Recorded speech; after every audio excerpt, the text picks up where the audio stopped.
Berjumpa lagi dengan Prof. David C. Yang sulit kita mudahkan. Semoga para sobat Prof. David senantiasa dalam keadaan sehat dan bahagia. Kali ini kita akan membahas terkait dengan perawatan luka yang akan saya sampaikan secara serial dalam beberapa episode yang tentunya menjadi hal yang penting untuk disaksikan. Pada kesempatan awal ini saya akan mengawalinya dengan apa itu luka.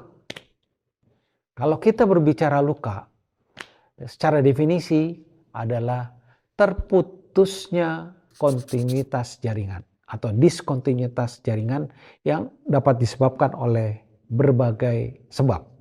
Jadi sebab yang memungkinkan untuk terjadinya luka yang pertama adalah trauma atau kecelakaan. Itu akan bisa menyebabkan terputusnya kontinuitas jaringan. Terus luka operasi. Jadi kalau trauma tadi luka yang disebabkan secara tidak sengaja. Tapi luka operasi yaitu luka yang dibuat itu juga termasuk bagian dari luka yang dibuat. Jadi terputusnya kontinuitas jaringan untuk suatu tujuan. Kemudian neuropatik problem. Itu juga menyebabkan luka, contohnya diabetes. Terus kemudian tekanan. Kondisi pasien yang tertentu tidak bisa mobilisasi, tertekan dalam posisi tertentu, itu akan menimbulkan luka. Kemudian juga gangguan vaskuler. Karena tidak adekuatnya pembuluh darah ke suatu area, itu menyebabkan suatu luka. Dan juga yang terakhir, yang keenam adalah keganasan. Jadi ada 6 faktor yang memungkinkan terjadinya luka. Lalu pembagiannya atau klasifikasinya. Luka secara sederhana hanya 2 saja dan mudah diingat. Luka akut dan luka kronik. Jadi apa itu luka akut? Adalah luka yang terjadi mendadak. Yang terutama terjadi biasanya karena trauma atau kecelakaan. Poin penting dari luka akut ini adalah luka ini dapat diperkirakan sembuhnya. Kita bisa kendalikan. Jadi misalnya luka bakar yang superficial itu kurang lebih 7-9 hari akan sembuh secara sederhana. Karena jaringan-jaringan epitel atau kulit itu bisa menutup dengan perawatan luka yang baik. Atau luka iris atau luka potong karena ada tersobek, misalnya karena kaca, pecahan kaca atau karena pisau, kemudian dijahit. Bertautnya tepi luka kita evaluasi sekitar 7-9 hari luka bertaut kita nyatakan sembuh secara sederhana. Itu luka akut. Jadi di bawah kendali kita dan dapat diperkirakan kapan sembuhnya. Contoh-contoh luka akut tadi sudah disampaikan, misalnya trauma, terus kemudian luka bakar, luka iris, terus luka crash injury akibat kecelakaan lalu lintas. Itu adalah luka, jenis-jenis luka akut. Dan kita punya kesempatan yang bagus untuk dapat menyelesaikan sehingga dapat sembuh sesuai yang diperkirakan. Klasifikasi luka kronik adalah luka yang gagal sembuh dari waktu yang diperkirakan oleh berbagai sebab. Dan juga ini adalah luka yang cenderung untuk kambuh kembali dan sulit atau tidak berespon baik terhadap terapi. Jadi luka akut yang gagal sembuh pada waktunya seperti tadi luka operasi mestinya 7-10 hari sudah bertaut tapi luka, kemudian luka ternyata menganga kembali karena ada pus, ada nanah di situ, atau jaringannya menjadi nekrotik karena tegang, jatuhlah ke luka kronik. Dan itu prosesnya panjang. Poin pentingnya untuk luka kronik, kebalikan dari luka akut yang tadi dapat diperkirakan waktunya sembuhnya, ini tidak dapat diperkirakan waktu sembuhnya. Luka kronik itu bisa sebulan, bisa setahun, bisa 10 tahun, bisa 30 tahun. Dan ini merupakan problem yang sangat luar biasa menguras energi maupun menguras biaya dalam penanganannya. Apa saja luka kronik? Yaitu ulkus diabeticum. Ulkus adalah luka yang berongga, yang biasanya banyak problem di dalam luka tersebut. Yang terbanyak adalah luka diabetes atau ulkus diabeticum. Kemudian ulkus karena penekanan. Jadi pasien yang berbaring, dirawat berbaring yang tidak sulit untuk dimobilisasi, akan terjadi luka yang terus akan berlanjut. Kemudian ulkus pada kaki, tungkai, biasanya karena gangguan vaskuler atau pembuluh darah. Kemudian kanker kulit. Kanker kulit juga merupakan luka yang panjang sekali. Dan juga ini menarik, luka bakar. Luka bakar juga masuk klasifikasi luka kronik. Karena 45% luka bakar yang akut itu akan jatuh ke luka kronik. Dan perjalanannya panjang dalam perawatannya. Itu kira-kira yang poin penting dari klasifikasi luka akut dan luka kronik.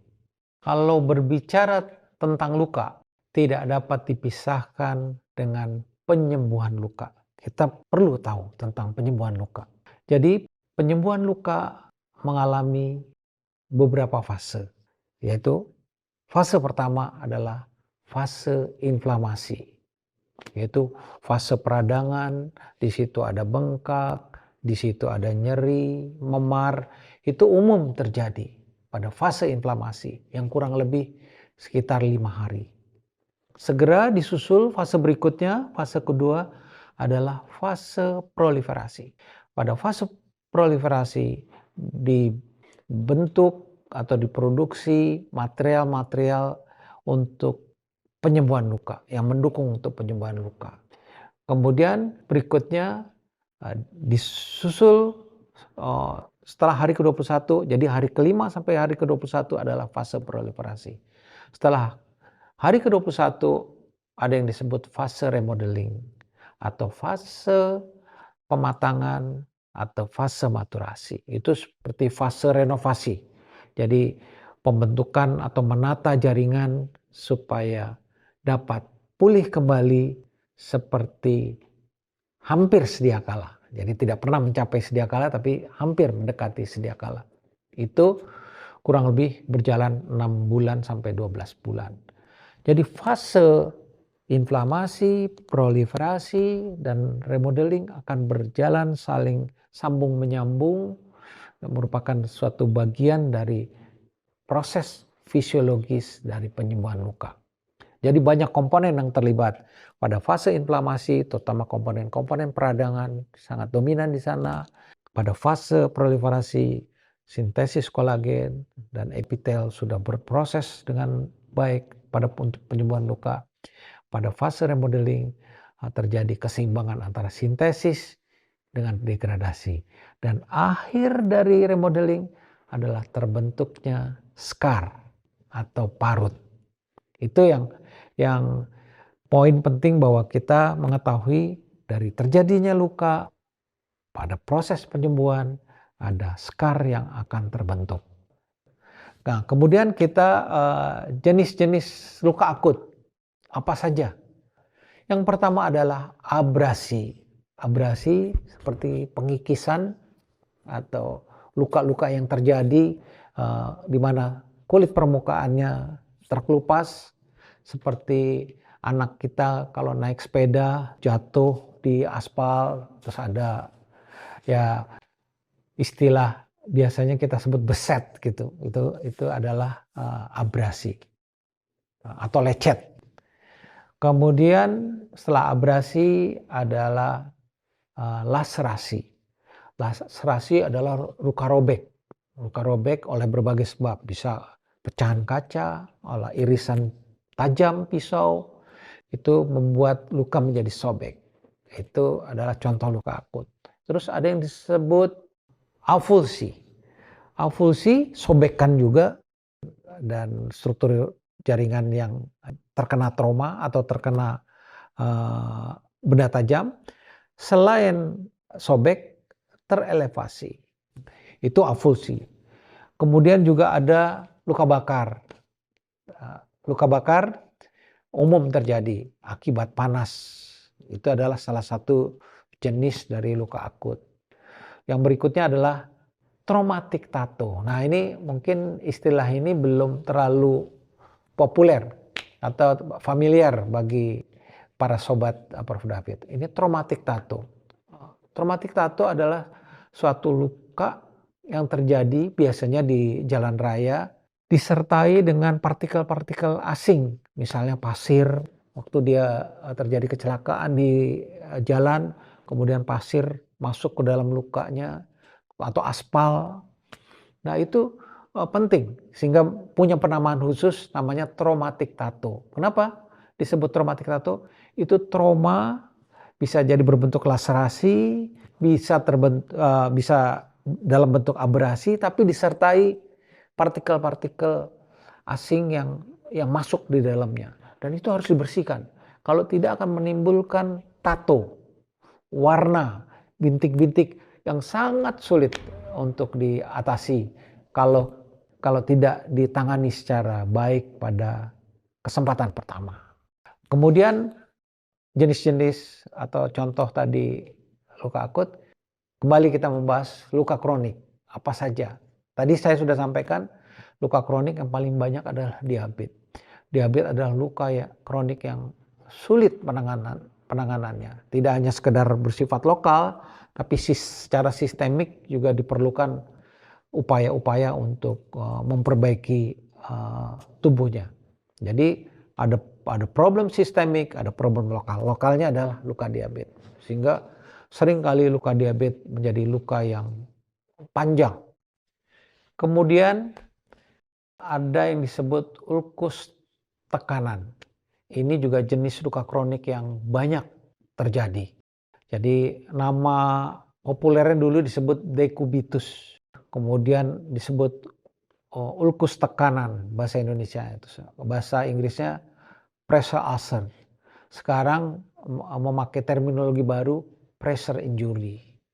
Nah, itu biasanya terjadi pada orang yang berbaring tidak bisa bergerak. Misal orang yang lumpuh, pasien yang karena stroke, tidak dimungkinkan untuk berubah posisi secara mandiri, harus dibantu. Atau pasien yang dirawat di ICU, yang dalam kondisi berat, seringkali berada pada posisi tertentu. Jadi kalau kita menumpukan struktur satu tubuh kita pada satu tempat secara terus-menerus, itu akan menimbulkan suatu kerusakan pada kulit. Diawali dengan warna merah, kemudian berubah menjadi kehitaman, dan itu akan menimbulkan luka yang panjang perawatannya. Itu namanya ulkus tekanan atau pressure injury. Terus kemudian ulkus pembuluh darah akibat gangguan pembuluh darahnya kurang adekuat atau kurang bagus, memberi perdarahan pada suatu area, seringkali terjadi pada ekstremitas atau kaki.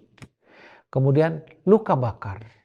Jadi tadi saya telah menyampaikan luka bakar adalah suatu luka akut yang terjadi akibat trauma panas, kemudian 45% berlanjut menjadi kronik. Dan itu perjalanan panjang. Jadi kalau luka bakar superficial selesai di penanganan akut, ada luka bakar yang dalam, derajat 3 kita sebut, itu bisa panjang dan perjalanan bisa berbulan-bulan dalam perawatan. Terus kemudian ada juga luka jaringan lunak yang disebut degloving. Nah, tadi masuk kategori avulsi, tapi punya penamaan khusus namanya degloving. Degloving itu berasal dari seperti kita membuka sarung tangan. Sarung tangan kan mengelupas. Nah, kurang lebih struktur jaringan yang rusak seperti sarung tangan yang akan dilepas. Jadi terlepas dari dasarnya, terputus dari dasar dan terputus dari bisa open, terbuka atau tertutup dengan tersobek dari luar atau strukturnya terlepas dari bawah. Nah, itu juga perjalanan panjang dalam perawatannya. Hal itu yang akan menjadi perhatian kita pada episode berikutnya dalam penanganan yang akan lebih mengerucut pada perawatan luka dalam tindakan-tindakan yang bisa dilakukan. Jadi demikianlah yang bisa kami sampaikan pada tahap awal seri dari perawatan luka ini. Tadi kita sudah membahas apa itu luka dan kita sudah menyampaikan. Dan untuk tayangan berikutnya kita akan membahas problem-problem apa yang umum terjadi pada luka. Ini merupakan kelanjutan dari telah kita mengenal luka, kemudian problem apa yang terjadi. Saksikan terus tayangan berikutnya bersama Prof. David C.